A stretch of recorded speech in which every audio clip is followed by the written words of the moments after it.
Chapter 4. The manager sat at his desk, talking to Zhang Yi, who had come to him for help. He was quite skeptical since he had no obligation to assist someone he knew nothing about. Zhang Yi made up a story about encountering a group of suspicious individuals during his travels who had threatened him. He claimed he saw them carrying automatic rifles, which was why he needed a weapon for self-defense. He also added that his construction project would cost him a significant amount, and it wouldn't be difficult for the manager to help. The manager promised to look into it and let him know if he could assist. After that conversation, Zhang Yi decided to visit a hunting club. He considered it the best place to find cold weapons that might come in handy later. Upon arriving, he purchased all the necessary gear. In the parking lot, he was on the phone with a relative who expressed concern about Zhang Yi's upcoming trip to Africa. He assured them that he was going with friends and had carefully planned all safety measures. This was a cover story he had made up to avoid unnecessary questions about buying weapons. Getting into his car, he glanced at the back seat, where a bow with arrows, a crossbow, and a hunting knife lay. He felt relieved, knowing he had a valid hunting license, which ensured no one could question the legality of his purchases. When he got home, he noticed two men arguing in the yard. One of them pointed out that such a large amount of cargo could only be moved with the homeowner's permission. Zhang Yi explained that it was his delivery, after which the conversation shifted to the sheer quantity of food that had arrived. The man who had been arguing was shocked. It looked like enough supplies to host a massive banquet. More people joined the conversation, and one of them remarked that such a feast would cost millions. Watching from the sidelines was Yu Qing. She concluded that Zhang Yi was indeed incredibly wealthy and decided she couldn't afford to disappoint him. Meanwhile, he instructed the drivers to store all the food in the warehouse temporarily, planning to distribute it later. Noticing Yu Qing watching him, he smirked to himself, knowing she still misunderstood his intentions. He was certain that when she finally realized the truth, he would personally send her to hell. Later, he inspected the delivery and was satisfied. After a brief chat with the suppliers, he transferred all the food to his private storage space. He was pleased to have secured a large stockpile of delicacies and hot meals that would last him for years. The next day, a team of workers was at his apartment, removing furniture. Two neighbors watched in astonishment. One commented that Zhang Yi had been acting strangely.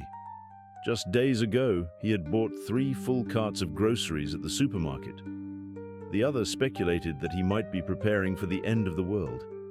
They both agreed that it was a ridiculous waste of money and resources.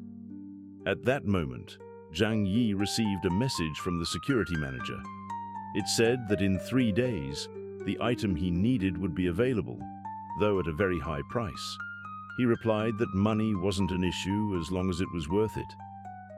Then he left the workers to continue and headed to a hotel where he was temporarily staying. Before leaving, he thought to himself that in a month, all the people judging him now would realize who the real fool was. Next, he went to a supermarket warehouse to negotiate another important deal. He approached manager Zhou and proposed a partnership, mentioning his family's connections in Ruining Group. However, Zhou immediately pointed out that using his position for personal gain was strictly prohibited. Zhang Yi didn't back down and offered double the price for the goods, assuring that no one would lose out. This made Zhou reconsider. He agreed to take a 20-day leave and promised that everything Zhang Yi needed would be delivered the next day. Zhang Yi thanked him and transferred the money immediately. Afterward, he went down to the warehouse and carefully inspected everything. There were enough supplies, tools, and essentials to sustain at least 1,000 people. He decided to act as cautiously as possible to avoid mistakes. To stay unnoticed, he put on a cap and proceeded with his plan. Chapter 5. Zhang Yi was on his way to work when he noticed Yu Qing talking to a young man. The guy invited her to a concert over the weekend, but without hesitation, Yu Qing declined, saying she already had plans. Zhang Yi paid no attention to their conversation and kept walking. But then the guy, Zhou Peng, suddenly pointed at him and said it was unfair that Zhang Yi made Yu Qing carry his things, causing her to come to work with back pain. He told Zhang Yi not to make such requests again. Yu Qing tried to reassure Zhou Peng that her back was fine and that the pain was gone. Zhang Yi, however, figured she must have already told Zhou Peng about the situation. Despite her words, he took Zhou Peng's remark as interference in his business. He replied that Yu Qing had offered to help on her own and that he never asked her to do it. Besides, he was surprised that Zhou Peng thought he had the right to tell him what to do. Zhou Peng, intimidated by Zhang Yi's reaction, stepped back and told Yu Qing she should stay away from him, because what he did was wrong. After Zhang Yi left, Yu Qing found herself wondering why he had changed so much. She sensed that his behavior was different, which made her uneasy. She decided she needed to pay attention to these changes. Later, after Zhang Yi returned to his hotel and got out of the shower, he saw a message from Yu Qing on his phone. She asked why he had been acting so strangely, buying massive amounts of groceries and deciding to renovate his place. She suspected something was going on. Zhang Yi realized she was beginning to question his behavior, but he didn't respond. A while later, another message came from Yu Qing, saying she felt lonely because they hadn't been talking much lately. Meanwhile, Yu Qing discussed the situation with her friend.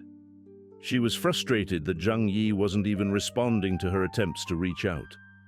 Her friend pointed out that he really had been acting weird, buying excessive amounts of food and even throwing a banquet.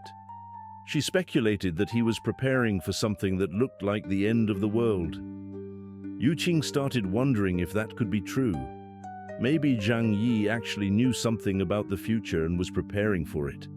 But her friend laughed, saying that if something serious were coming, everyone would already know about it. She advised Yu Qing not to panic or overthink things.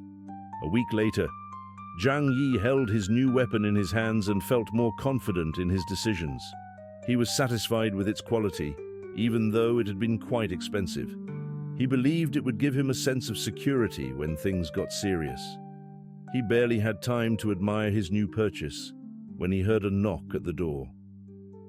A courier had arrived with a package.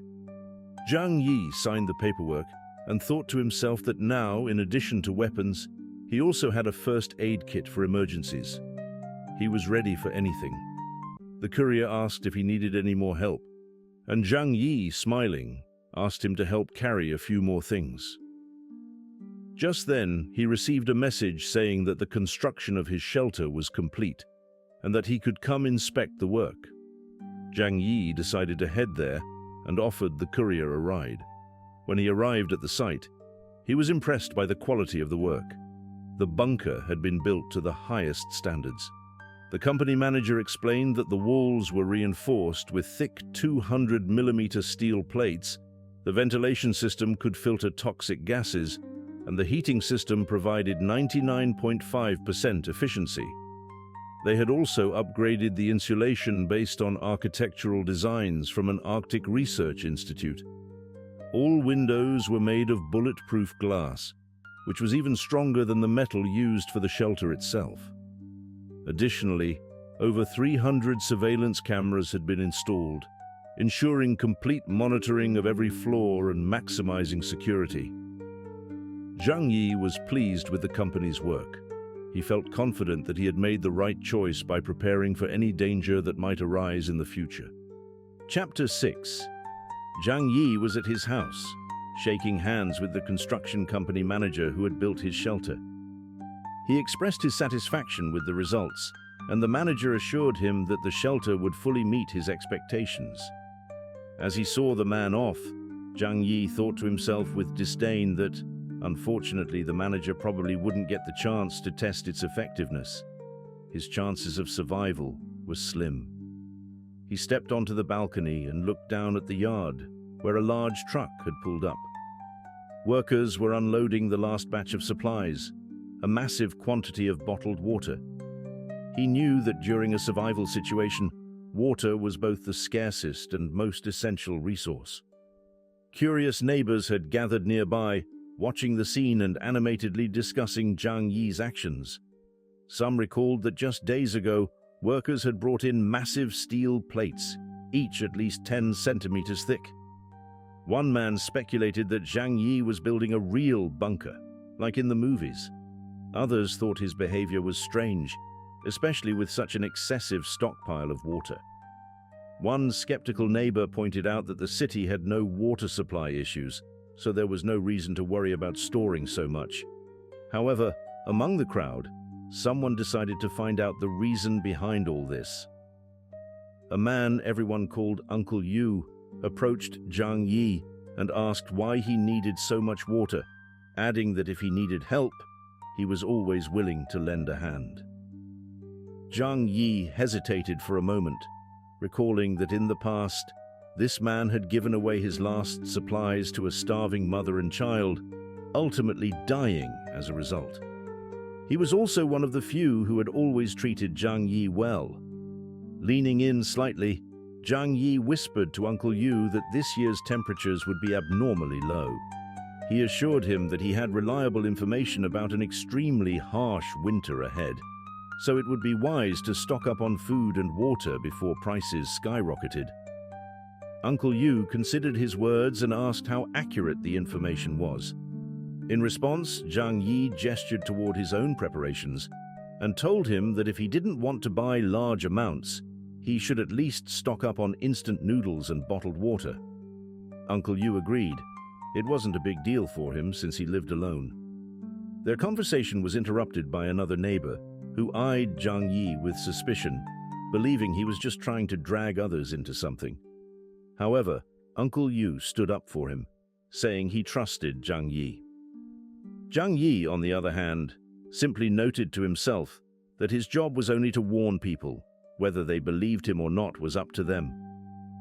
In the final days before the catastrophe, Zhang Yi spent all his money on supplies.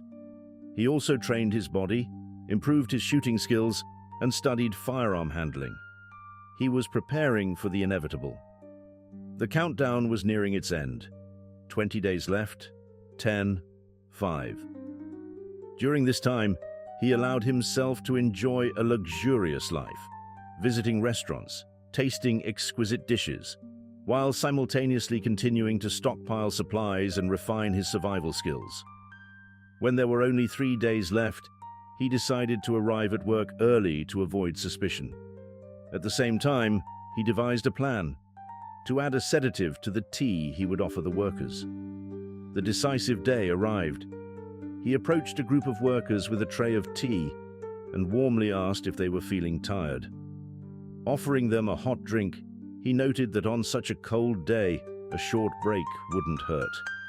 The workers gratefully accepted, admitting that they were indeed exhausted and that the cold weather only made it worse.